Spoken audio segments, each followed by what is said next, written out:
భోగాపురం అంతర్జాతీయ విమానాశ్రయంపై ప్రతిపక్ష టీడీపీ చేస్తున్నవన్నీ అసత్య ప్రచారాలని, ప్రాజెక్టు క్రెడిట్ను దొంగిలించేందుకు పచ్చమూట పడుతున్న తాపత్రయం హాస్యాస్పదమని వైఎస్ఆర్సీపీ విజయనగరం జిల్లా అధ్యక్షులు, జెడ్పీ చైర్మన్ మరియు భీమిలి నియోజకవర్గ సమన్వయకర్త చిన్న శ్రీను ధ్వజమెత్తారు.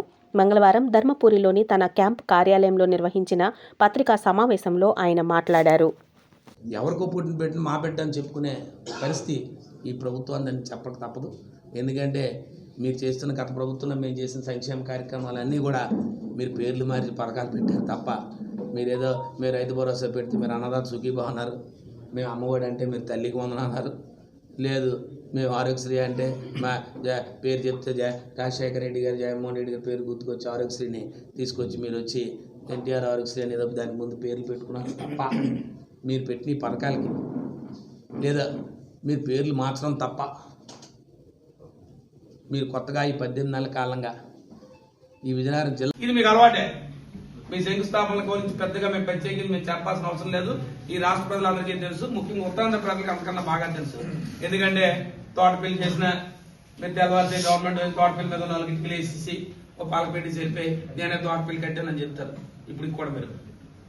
అలాగే ఇది సేమ్ చూడండి, వీళ్ళు ఎక్కడైనా జిఎంఆర్ పెద్దలు అదే 3/5/2023 అన్ని పూర్తి చేసి అన్ని అనుమతులు పూర్తి చేసి మా ముఖ్యమంత్రి గారు ఎప్పుడు ఒకటే మాట చెప్తారు, ఎప్పుడైనా ఏదైనా శంకుస్థాపన కానీ మేము రమ్మని కానీ ఆనాడు పెద్దల నాయకత్వంలో పెద్దలు ఈ ప్రాంతంలో సత్యబాబు గారు కానీ లేదు ఆనాడు శాసనసభ్యులు కానీ పెద్దలు కానీ వారి నాయకత్వంలో ఏదైనా శంకుస్థాపన కానీ చేయాలని అన్నా ఎప్పుడైనా లేదు. ఎయిర్పోర్ట్ కి సంబంధించి కూడా ఒక సందర్భంలో సరే అన్ని పనులు స్పీడ్ గా చేస్తున్నాం, మన అన్ని పనులు అయిపోతున్నాయి, త్వరితగతిన పూర్తి చేస్తున్నాం అంటే వారు ఒకే మాట చెప్పేవారు, పూర్తి అన్ని అనుమతులు రావాలి, మనం చేయాల్సిన రాష్ట్ర ప్రభుత్వం తరఫున మన ప్రభుత్వం తరఫున చేయాల్సిన పనులు పూర్తి చేయాలి, అవన్నీ పూర్తి చేసిన తర్వాత ఆ సంస్థ వారు సాటిస్ఫై అయిన తర్వాత మాత్రమే మనం శంకుస్థాపన చేయాలని చెప్పిన ప్రభుత్వం మాది, నాయకుడు మావా.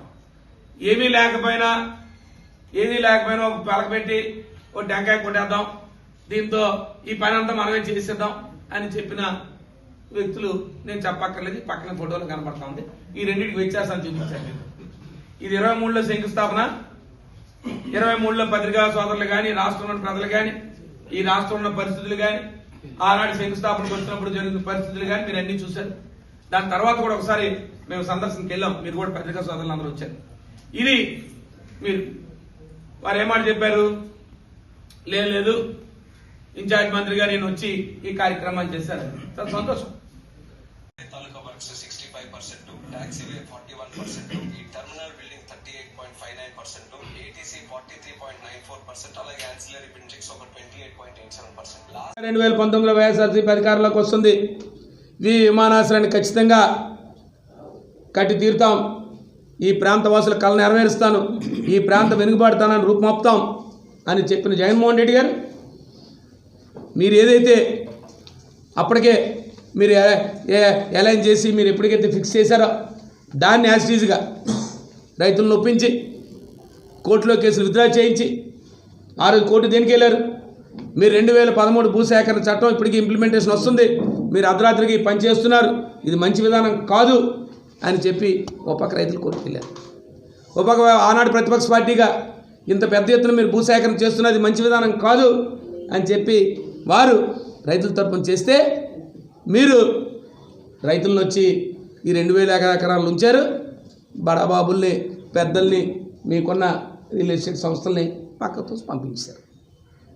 అయినప్పుడు కూడా జగన్మోహన్ రెడ్డి గారు ప్రభుత్వం వైఎస్ఆర్సీపీ ప్రభుత్వం చర్చతో ఈ కార్యక్రమాన్ని పూర్తి చేసి ఈ కార్యక్రమాలన్నీ కూడా నెరవేర్చాం.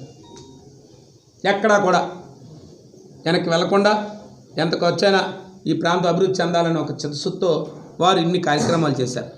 అయితే మీరు చెప్తున్నారు నిన్న రోజుని మరి భీమిలి శాసనసభ్యులు మాజీ మంత్రివర్యులు గౌరవనీయులు గంటా శ్రీనివాసరావు గారు నిన్న వారు చెప్తూ మరో మాట చెప్పారు, వైఎస్ఆర్సీపీ ప్రభుత్వం కోర్టులకు వెళ్ళిపోయారు, నేనే ఆ రోజు ఇన్ఛార్జ్ మంత్రిగా నేను శంకుస్థాపన చేశాను అని వారు ఆ రోజు నేను కూడా పాల్గొన్నాను, చాలా సంతోషం. 2 మాటలు మంచి మాటలు చెప్పారు. నా ఆయనలో శంకుస్థాపన జరిగింది అని చెప్పి మీరు ఇచ్చిన శంకుస్థాపనలో ఎక్కడైనా ఈ ప్రభుత్వం ఇప్పుడు కడుతున్న జిఎంఆర్ ప్రతినిధులు ఎక్కడైనా ఉన్నారా? మీరు ఎప్పుడు వేశారు? 14/2/2019 ఎన్నికలు ఎప్పుడయ్యాయి? 14/4 అంటే 2 నెలల ముందు. అంటే ఇంక ఒక 4-5 రోజుల్లో మార్చిలో మనకు నోటిఫికేషన్ వచ్చేస్తుంది, షెడ్యూల్ రిలీజ్ చేస్తారు. నెల రోజుల ముందు ఆదరాబాదరాగా మీరు శంకుస్థాపన చేశారు. ఇది మీకు అలవాటే. మీ శంకుస్థాపనల గురించి పెద్దగా మేము ప్రత్యేకించి మేము చెప్పాల్సిన అవసరం లేదు. ఈ రాష్ట్ర ప్రజలందరికీ తెలుసు, ముఖ్యంగా ఉత్తరాంధ్ర ప్రజలకు అంతకన్నా బాగా తెలుసు. ఎందుకంటే తోటపల్లి చేసిన మీరు తెల్లవారితే గవర్నమెంట్ తోటపల్లి మీద 4 ఇటుకలు వేసేసి ఓ పాలకు పెట్టేసి వెళ్ళిపోయి నేనే తోటపల్లి కట్టానని చెప్తారు ఇప్పుడు కూడా మీరు. అలాగే ఇది సేమ్ చూడండి, ఇందులో ఎక్కడైనా జిఎంఆర్ ప్రతినిధులు అదే 3/5/2023 అన్నీ పూర్తి చేసి అన్ని అనుమతులు పూర్తి చేసి మా ముఖ్యమంత్రి గారు ఎప్పుడు ఒకటే మాట చెప్తారు, ఎప్పుడైనా ఏదైనా శంకుస్థాపనకు కానీ మేము రమ్మని కానీ ఆనాడు పెద్దల నాయకత్వంలో పెద్దలు ఈ ప్రాంతంలో సత్యబాబు గారు కానీ లేదు ఆనాడు ఉన్న శాసనసభ్యులు కానీ పెద్దలు కానీ వారి నాయకత్వంలో ఏదైనా శంకుస్థాపన కానీ చేయాలని అన్నా ఎప్పుడైనా లేదు. ఎయిర్పోర్ట్కి సంబంధించి కూడా ఒక సందర్భంలో సరే అన్ని పనులు స్పీడ్గా చేస్తున్నాం, మన అన్ని పనులు అయిపోతున్నాయి, త్వరితగతిన పూర్తి చేస్తున్నాం అంటే వారు ఒకే మాట చెప్పేవారు, పూర్తి అన్ని అనుమతులు రావాలి, మనం చేయాల్సిన రాష్ట్ర ప్రభుత్వం తరపున మన ప్రభుత్వం తరపున చేయాల్సిన పనులు పూర్తి చేయాలి. అవన్నీ పూర్తి చేసిన తర్వాత ఆ సంస్థ వారు సాటిస్ఫై అయిన తర్వాత మాత్రమే మనం శంకుస్థాపన చేయాలని చెప్పిన ప్రభుత్వం మాది, నాయకుడు మావాడు. ఏదీ లేకపోయినా ఒక పలకబెట్టి ఓ టెంకాయ కొట్టేద్దాం, దీంతో ఈ పని అంతా మనమే చేసేద్దాం అని చెప్పిన వ్యక్తులు నేను చెప్పక్కర్లేదు, పక్కన ఫోటోలో కనబడతా ఉంది. ఈ రెండింటికి వ్యత్యాసాన్ని చూపించాను మీకు.